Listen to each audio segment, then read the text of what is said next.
dengan menyaksikan dan mendengar live devotion Rokota Pujian, saudara diberkati. Untuk itu ikuti terus setiap episode live devotion Rokota Pujian, baik melalui YouTube, Facebook maupun Instagram Rokota Pujian. Jangan lupa juga subscribe, like dan juga share. Selamat menyaksikan live devotion Rokota Pujian. God bless you.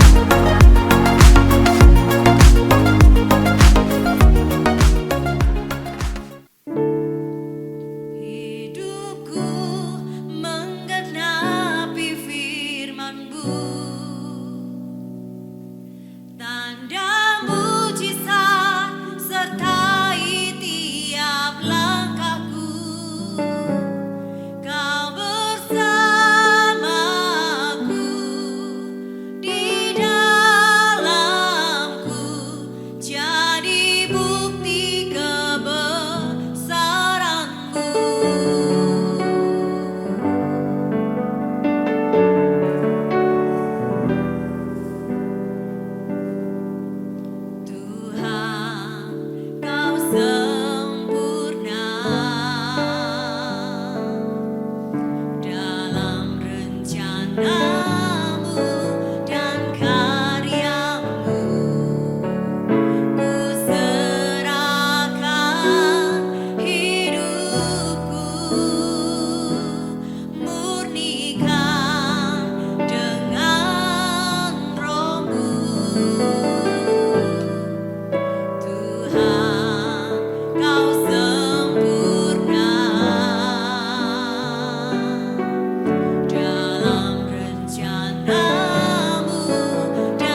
Shalom warga kerajaan Allah dimanapun Anda berada.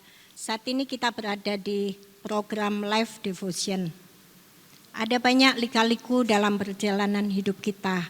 Untuk menggenapi rencana Allah, kita akan menghadapi banyak ujian, hambatan, masalah, dan rintangan hidup. Hambatan adalah penghalang-penghalang yang bisa saja menghentikan kita untuk mencapai rencana Allah. Ada jenis-jenis hambatan yang kita hadapi, yaitu hambatan yang nyata dan hambatan yang palsu.